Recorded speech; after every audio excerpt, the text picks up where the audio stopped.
हाँ जी विद्यार्थियों, ਅੱਜ ਅਸੀਂ ਗੁਰਮਤਿ ਕਾਵਿ ਦੇ ਵਿੱਚ ਸ਼੍ਰੀ ਗੁਰੂ ਅਰਜਨ ਦੇਵ ਜੀ ਬਾਰੇ ਉਹਨਾਂ ਦੀਆਂ ਮਹੱਤਵਪੂਰਨ ਜਿਹੜੀਆਂ ਬਾਣੀਆਂ ਉਸ ਦੇ ਬਾਰੇ ਅਸੀਂ ਚਰਚਾ ਕਰਨ ਲੱਗੇ ਹਾਂ। ਉਹਨਾਂ ਨੇ ਆਪਣੀ ਬਾਣੀ ਦੇ ਵਿੱਚ ਕੀ ਆਖਿਆ, ਸਾਡੀ 10ਵੀਂ ਜਮਾਤ ਦੀ ਪੁਸਤਕ ਦੇ ਵਿੱਚ ਉਸ ਦੀ ਵਿਆਖਿਆ ਜਿਹੜੀ ਹੈ ਅੱਜ ਤੁਹਾਡੇ ਅੱਗੇ ਅਸੀਂ ਪੇਸ਼ ਕਰਦੇ ਹਾਂ। ਤੁਸੀਂ ਵੀ ਇਸ ਨੂੰ ਚੰਗੀ ਤਰ੍ਹਾਂ ਆਪਣੀਆਂ ਬੁੱਕਸ ਦੇ ਵਿੱਚ ਆਪਣੀਆਂ ਕਿਤਾਬਾਂ ਨੂੰ ਵਾਚ ਕੇ ਇਸ ਦੇ ਅਰਥਾਂ ਨੂੰ ਚੰਗੀ ਤਰ੍ਹਾਂ ਸਮਝਣਾ ਹੈ। ਸੋ ਸ਼ੁਰੂ ਕਰਦੇ ਹਾਂ। ਗੁਰਮਤਿ ਕਾਵਿ ਸ਼੍ਰੀ ਗੁਰੂ ਅਰਜਨ ਦੇਵ ਜੀ। ਪਹਿਲਾ ਉਹਨਾਂ ਦਾ ਜਿਹੜੀ ਬਾਣੀ ਹੈ, ਤੂੰ ਮੇਰਾ ਪਿਤਾ ਤੂੰ ਮੇਰਾ ਮਾਤਾ। ਉਹ ਆਖਦੇ ਹਨ ਕਿ ਤੂੰ ਮੇਰਾ ਪਿਤਾ ਤੂੰ ਮੇਰਾ ਮਾਤਾ, ਤੂੰ ਮੇਰਾ ਬੰਧਮ ਤੂੰ ਮੇਰਾ ਭਰਾਤਾ, ਤੂੰ ਮੇਰਾ ਰਾਖਾ ਸਭਨੀ ਥਾਈ, ਤਾਂ ਭਾਉ ਕਿਹਾ ਕਾੜਾ ਜੀ। ਤੁਮਰੀ ਕਿਰਪਾ ਤੇ ਤੁਧ ਪਛਾਣਾ, ਤੂੰ ਮੇਰਾ ਓਟ ਤੂੰ ਮੇਰਾ ਮਾਣਾ। ਤੁਝ ਬਿਨ ਦੂਜਾ ਅਵਰ ਨ ਕੋਏ, ਸਭ ਤੇਰਾ ਖੇਲ ਅਖਾੜਾ ਜੀਓ। ਤਾਂ ਜਦ ਅਸੀਂ ਕਿਸੇ ਵੀ ਬਾਣੀ ਦੇ ਸ਼ਬਦਾਂ ਦੀ ਵਿਆਖਿਆ ਕਰਨੀ ਹੈ ਤਾਂ ਉਸ ਸਮੇਂ ਅਸੀਂ ਪ੍ਰਸੰਗ ਨੂੰ ਵੀ ਮਹੱਤਤਾ ਜਿਹੜੀ ਹੈ ਉਹ ਦੇਣੀ ਹੈ। ਤਾਂ ਇਹ ਸ਼ਬਦ ਪ੍ਰਸੰਗ ਦੇ ਵਿੱਚ ਜੇਕਰ ਆਪਾਂ ਗੱਲ ਕਰੀਏ, ਜਦ ਇਹਦਾ ਪ੍ਰਸੰਗ ਆਪਾਂ ਲਿਖਣਾ ਹੈ ਤਾਂ ਉਸ ਸਮੇਂ ਪ੍ਰਸੰਗ ਦੇ ਵਿੱਚ ਅਸੀਂ ਇਹ ਲਿਖਾਂਗੇ ਕਿ ਇਹ ਸ਼ਬਦ ਸ਼੍ਰੀ ਗੁਰੂ ਗ੍ਰੰਥ ਸਾਹਿਬ ਜੀ ਵਿੱਚ ਦਰਜ ਗੁਰੂ ਅਰਜਨ ਦੇਵ ਜੀ ਦੀ ਬਾਣੀ ਦਾ ਅੰਸ਼ ਹਨ।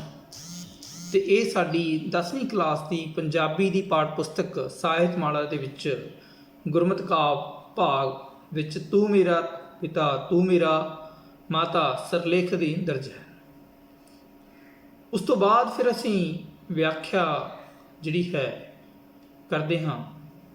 ਗੁਰੂ ਜੀ ਇਸ ਬਾਣੀ ਦੇ ਵਿੱਚ ਫਰਮਾਉਂਦੇ ਹਨ ਕਿ ਹੇ ਪ੍ਰਭੂ, ਤੂੰ ਮੇਰਾ ਪਿਤਾ ਹੈ, ਤੂੰ ਹੀ ਮੇਰੀ ਮਾਂ ਹੈ, ਤੂੰ ਹੀ ਮੇਰਾ ਰਿਸ਼ਤੇਦਾਰ ਹੈ ਅਤੇ ਤੂੰ ਹੀ ਮੇਰਾ ਭਰਾ ਹੈ। ਹੇ ਪ੍ਰਭੂ, ਜਦੋਂ ਤੂੰ ਹੀ ਸਭ ਥਾਵਾਂ 'ਤੇ ਮੇਰਾ ਰਾਖਾ ਹੈ ਤਾਂ ਮੈਨੂੰ ਕੋਈ ਡਰ ਨਹੀਂ, ਨਾ ਹੀ ਕੋਈ ਚਿੰਤਾ ਮੇਰੇ ਉੱਤੇ ਕਾਬੂ ਪਾ ਸਕਦੀ ਹੈ। ਪ੍ਰਭੂ, ਤੇਰੀ ਮਿਹਰ ਨਾਲ ਹੀ ਮੈਂ ਤੈਨੂੰ ਪਹਿਚਾਣ ਸਕਦਾ ਹਾਂ। ਤੇਰੇ ਨਾਲ ਤੇਰੇ ਡੂੰਘੇ ਅਰਥਾਂ ਦੇ ਵਿੱਚ ਤੇਰੀ ਡੂੰਘੀ ਸਾਂਝ ਮੈਂ ਪਾ ਸਕਦਾ। ਤੂੰ ਹੀ ਮੇਰਾ ਆਸਰਾ ਹੈ ਅਤੇ ਤੂੰ ਹੀ ਮੇਰਾ ਮਾਣ ਹੈ।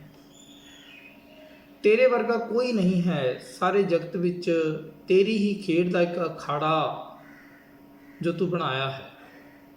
ਸਾਰਾ ਹੀ ਇਹ ਜਗਤ ਤੇਰੀ ਹੀ ਇੱਕ ਖੇਡ ਹੈ।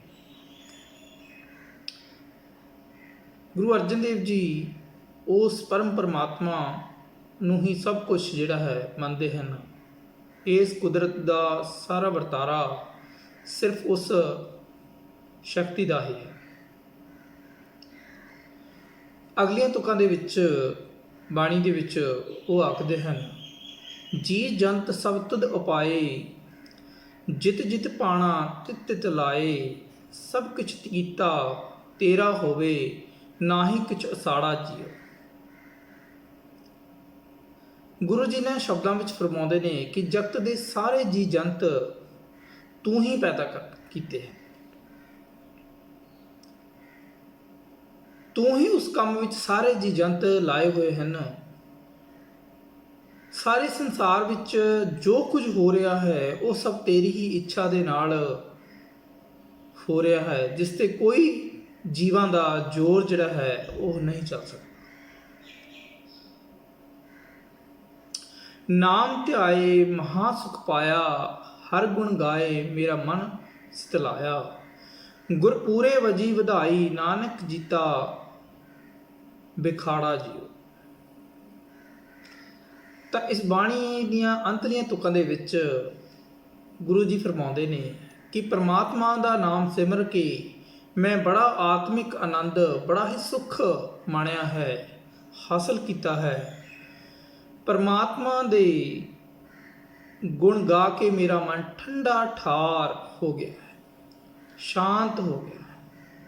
ਹੇ ਨਾਨਕ, ਪੂਰੇ ਗੁਰੂ ਦੇ ਰਾਹੀਂ ਮੇਰੇ ਅੰਦਰ ਆਤਮਿਕ ਉਤਸ਼ਾਹ ਦਾ ਮਾਨੋ ਢੋਲ ਵੱਜ ਚੁੱਕਾ ਹੈ, ਨਗਾੜੇ ਵੱਜ ਚੁੱਕੇ ਹਨ, ਇੱਕ ਤਰ੍ਹਾਂ ਦੇ ਆਵਾਜ਼ ਜਿਹੜੀ ਹੈ ਉਹ ਆ।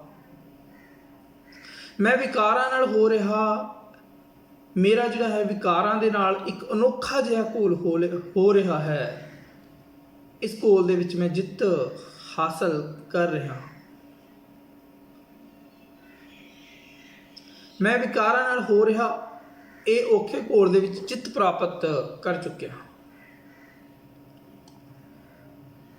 ਤਾਂ ਗੁਰੂ ਸਾਹਿਬ ਇਹਨਾਂ ਕਾਵਕ ਤੁਕਾਂ ਦੇ ਵਿੱਚ ਸਿਰਫ ਪਰਮਾਤਮਾ ਦੇ ਉਸ ਕੁਦਰਤ ਦੇ ਨਾਮ ਨੂੰ ਹੀ ਮਹੱਤਤਾ ਦਿੰਦੇ ਹਨ। ਉਹਨਾਂ ਦਾ ਆਖਣਾ ਹੈ ਕਿ ਸਾਰੇ ਜੀ ਜੰਤ, ਸਾਰਾ ਸੰਸਾਰ ਸਿਰਫ ਉਸ ਪਰਮਾਤਮਾ ਦੀ ਹੀ ਖੇਡ ਹੈ ਤੇ ਅਸੀਂ ਉਸ ਦੇ ਅਨੁਸਾਰ ਹੀ ਖੇਡ ਰਹੇ ਹਾਂ। ਉਸ ਦੇ ਨਾਮ ਨੂੰ ਧਿਆ ਕੇ ਹੀ ਉਸ ਪਰਮ ਆਨੰਦ ਨੂੰ, ਉਸ ਸੁੱਖ ਨੂੰ ਪਾਇਆ ਜਾ ਸਕਦਾ ਹੈ ਅਤੇ ਉਸ ਮਨ ਦੇ ਘੋਲ ਦੇ ਵਿੱਚੋਂ ਜੋ ਕਿ ਆਪਣੇ ਅੰਦਰ ਚੱਲ ਰਿਹਾ ਹੈ, ਆਤਮਿਕ ਸ਼ਾਂਤੀ ਉਸ ਪਰਮਾਤਮਾ ਦੇ ਨਾਮ ਨਾਲ ਹੀ ਪ੍ਰਾਪਤ ਕੀਤੀ ਜਾ ਸਕਦੀ ਹੈ। ਤਾਂ ਪਿਆਰੇ ਵਿਦਿਆਰਥੀਓ, ਤੁਸੀਂ ਇਸ ਬਾਣੀ ਨੂੰ ਅੱਛੀ ਤਰ੍ਹਾਂ ਪੜ੍ਹਨਾ ਹੈ ਤੇ ਫਿਰ ਆਪਣੇ ਮਨ ਦੇ ਅੰਦਰ ਉਸ ਪਰਮਾਤਮਾ ਦੇ ਨਾਮ ਨੂੰ, ਉਸ ਕੇਂਦਰ ਨੂੰ ਤੁਸੀਂ ਗ੍ਰਹਿਣ ਕਰਨਾ ਹੈ। ਇੱਕ ਸ਼ਾਂਤੀ ਦੇ ਨਾਲ ਇਸ ਆਤਮਿਕ ਆਨੰਦ ਨੂੰ ਪ੍ਰਾਪਤ ਕਰਨਾ ਹੈ ਜੋ ਸ਼੍ਰੀ ਗੁਰੂ ਅਰਜਨ ਦੇਵ ਜੀ ਨੇ ਸਾਨੂੰ ਆਪਣੀ ਬਾਣੀ ਦੇ ਰਾਹੀਂ